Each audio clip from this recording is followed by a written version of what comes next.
Okay, we're rolling. Hey, welcome back to the How to Podcast series. It's Dave with you. We're going to talk about pitching your podcast. Yeah, either you're going to be pitched as a podcaster or you're going to pitch yourself, which sounds like a totally different podcast. But it's going to happen. You're going to have to get out there and people are going to reach out to you as well. And I've had my share of really bad podcast pitches from PR agents. I know they say they listen to the show, but I know they don't. Like, for example, my name's not Chris.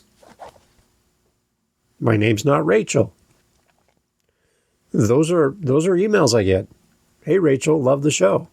No, I don't know who Rachel is. She didn't come in today. And Chris, I'm not sure where Chris is, but he hasn't come in either. Just me. So you pretty quickly can identify and who these bad pitches. And then there's the AI world of pitches. And the one telltale sign that this is not written by a human is when it says the complete name of the show. You know the show as the How to Podcast series. But to everyone else, the name's a lot longer. And I never say the full name of the show on the podcast. But the people in the emails, they sure put it in there. And you can tell. That's my kind of quick and easy way to know. First of all, that you have my name, which is Dave, not some other name. And you have the full name of the show. Those are two easy ways to end up in my spam folder. You are blocked. Dun, dun, dun. So I know they don't listen to the show, any of these PR agents that are terrible, even though they say they do. So I'm not worried about offending them because they're pretty good at just screwing it all up on their own. So they don't need any help. So you're going to get pitched. And there's some key elements to a good pitch, and there's some key elements to look for in a bad pitch. And I'm glad you're here. So if you pitch podcast as part of the thing that you do to help podcasters, then listen up. You got some things to learn, because if you're doing any of these things that we're going to talk about on the episode, you need to stop, because it's exhausting. As Taylor Swift would say, it's exhausting. Here we go. I think one of the biggest mistakes in podcast pitches is making the pitch all about you. Whether you're the guest trying to get on a show or a host trying to get somebody on your podcast, your pitches, when they're focused on you, you've already made the biggest glaring mistake ever. The pitch should be about the show. The pitch should be about the audience who's going to listen to the show. Sending a generic templated pitch, insert name here, which I've had those too. They didn't even put the name of the show. They had brackets where, dear brackets, insert name here.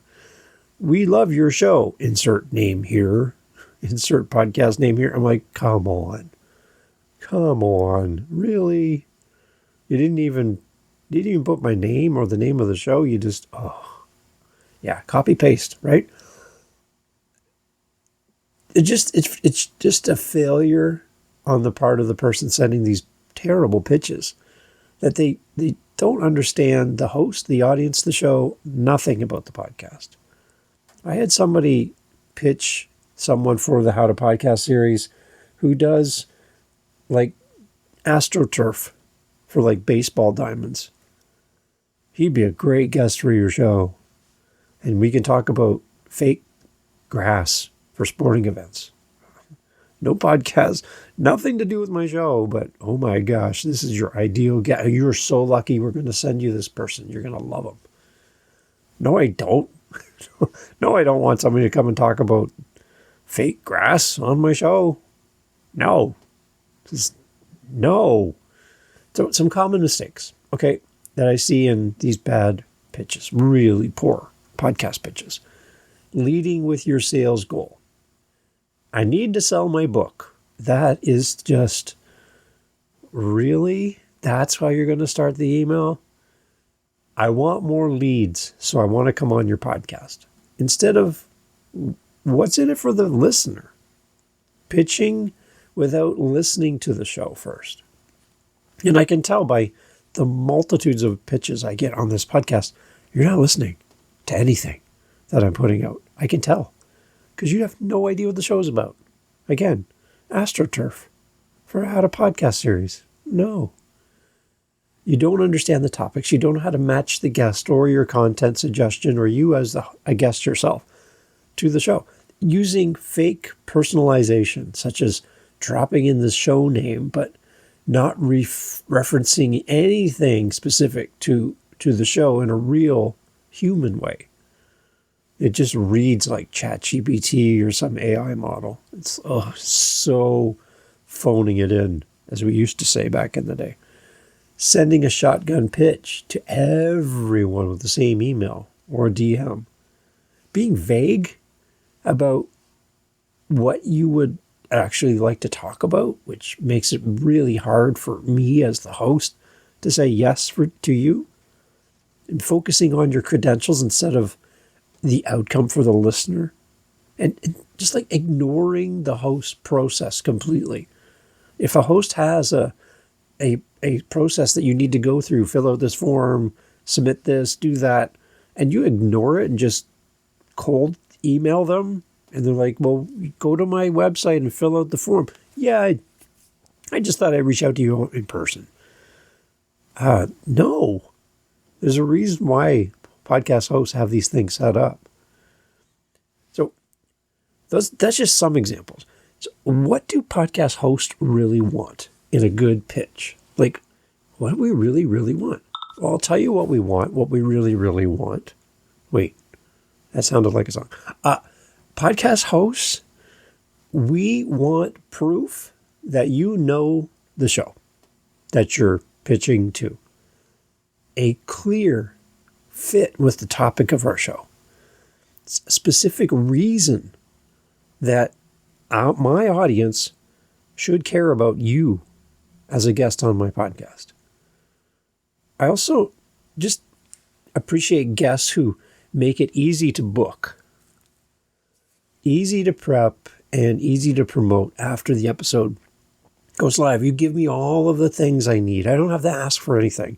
Oh, here's my headshot. Here's a link to my website. Here's a little brief bio about what I've done. Here's a copy of the book. Whatever it is, whatever the thing is that you're doing, make it super easy. I shouldn't have to ask you for these things, especially if you've been on more than one podcast as a guest.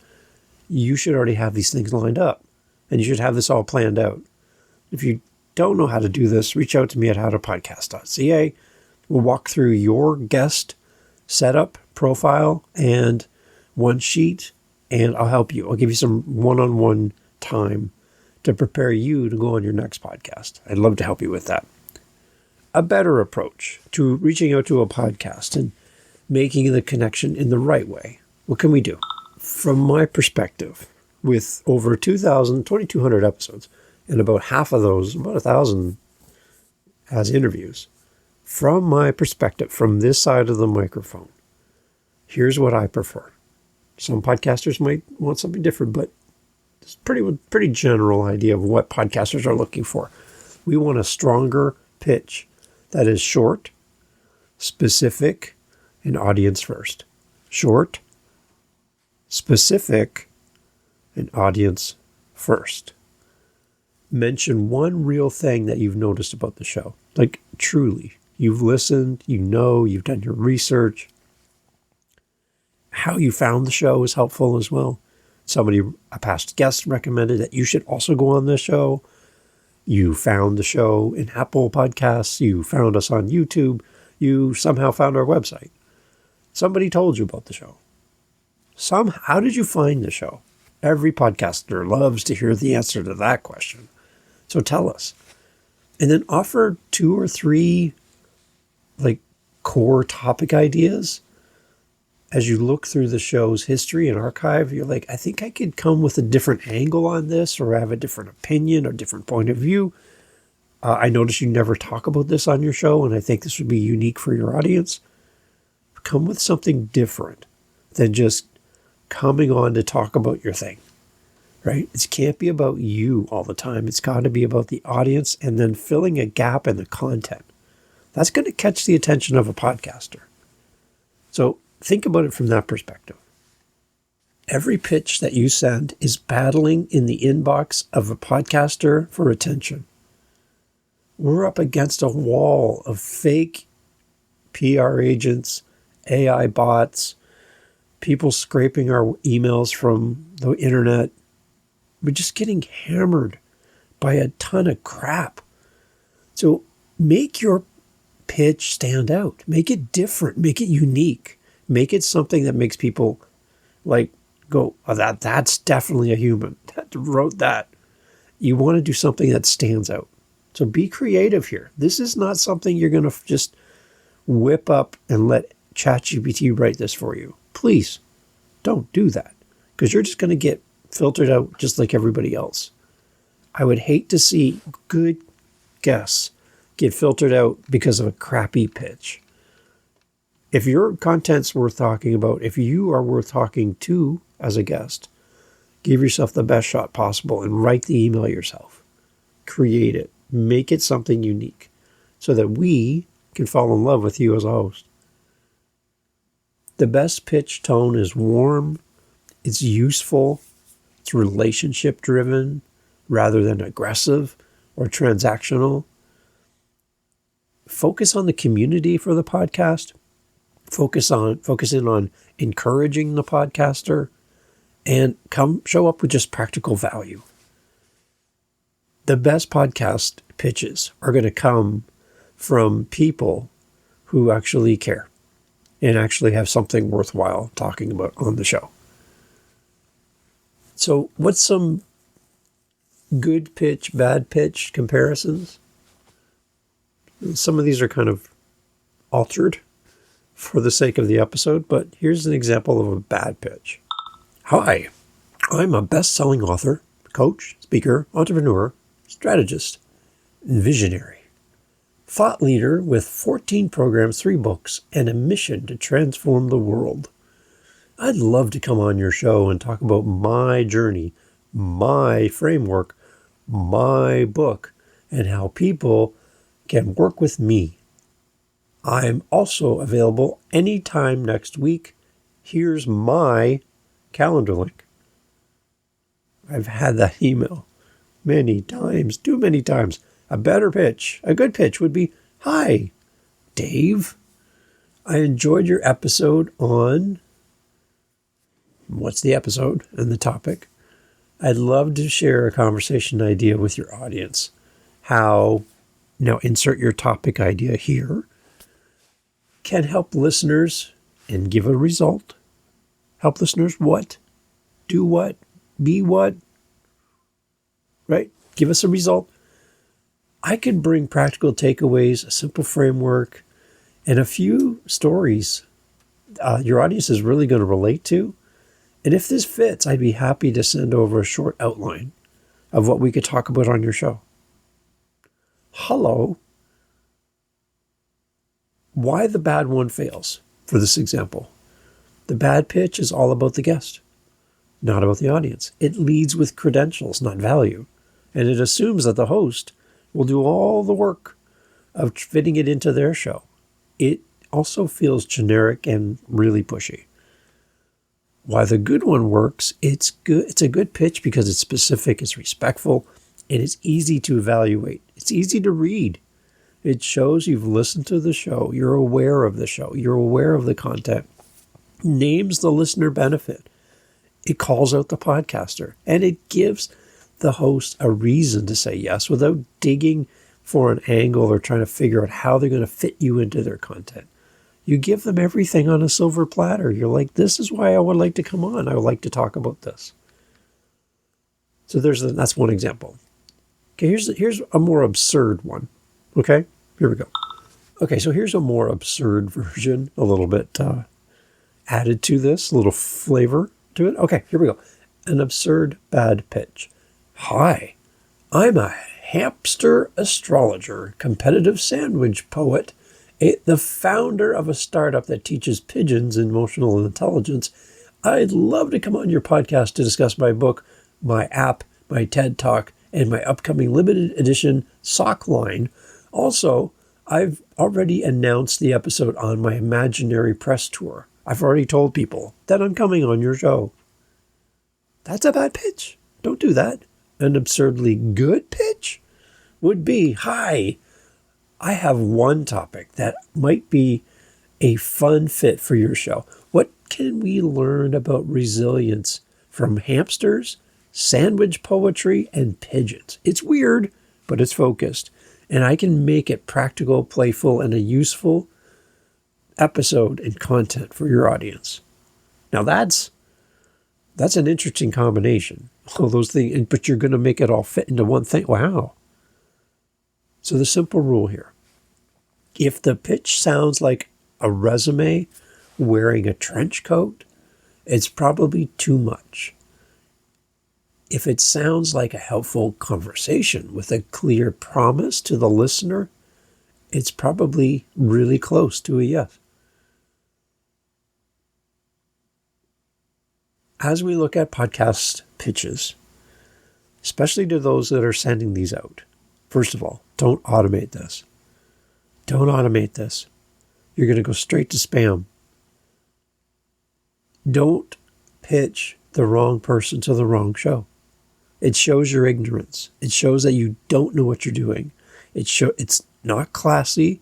You're going to get black labeled. Your people are just going to be like, nope, nope, nope. So stop doing that. You're hurting your own prospects. You might have the best guest ever, but it's going to get lost in a sea of crappy, automated, generated emails that are so lifeless. There's no soul, there's no humanity, and there's no desire to read them. I look at a pitch and I can tell you in seconds, this is not a real person. And if I reply to this, I'm going to get hammered with emails. So it's gone. So please focus on a good podcast pitch. Here's why your audience will care. Here are 2 or 3 topic ideas for your show. And here's how I can make this easy for you. It's not about me as the guest.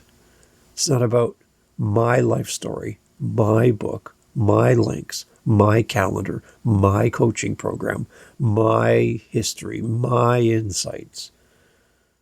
That's a quick way to end up in my spam folder. If you want to get on this show and you want to get on some of my other shows and you want to get on great podcasts, don't show up for yourself. Show up for the audience. That's the key to a great podcast pitch. So if you've had a terrible podcast pitch and you're like, oh my gosh, I got stories out the wazoo. I don't actually know what a wazoo is, but apparently things come out of it. I'd love to hear from you at howtopodcast.ca. Leave me a voice message on my SpeakPipe. Dave, you got to hear this one. Here, I'm going to read it to you. Read me your bad pitch. I'd love to hear it. And I'd love to share it with the audience as well. So if you pitch podcasts, smarten up, do a better job. Don't phone it in. Don't give your intelligence to AI. Be your own intelligence. I have Dave intelligence, by the way. It works relatively well. Focus on doing something that's human, connects, it's community-based, it's value-based, audience-focused. And you'll get on more shows. That's how it works. So, what's your podcast pitch nightmare? What have you lived through? I'd love to hear from you. howtopodcast.ca. Thanks for being here. Take care. So here at the How to Podcast series, we love to hear from you. You might think that we get a lot of feedback. Man, we don't. We don't get a lot because people just feel like, why bother? Like, why? Does Dave really care what I have to say? And I do. I actually do really care what you have to say. I love your input. I love hearing from you. And we've started a survey for our listening audience, which includes you right here, right now. And I'd love, love, love for you to head over to howtopodcast.ca.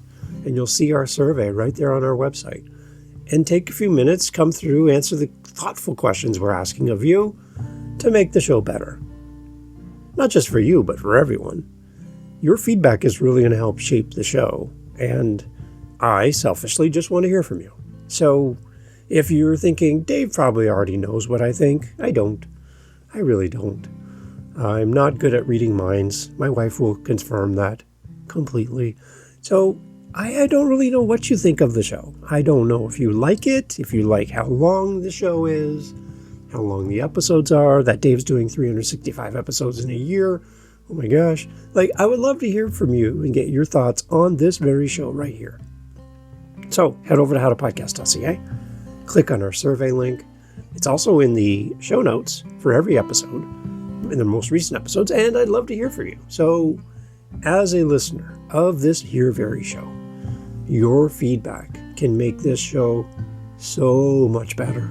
So much better. And I'm not drowning in emails and voice messages and speak pipes and buy me a coffees right now. So I'm putting the ask out to you right now, as a listener of the show, and you're still here, that you take a moment, head over to our website, click the link in the show notes for any episode, and go to our survey and let us know your thoughts about this show, how it could be better, and what you love, and what you're like, Dave, can you stop doing this? That would be really helpful. Thanks for being here and being part of the How to Podcast family. See you over at howtopodcast.ca. Talk soon. Thanks for being here. Bye. You're still here.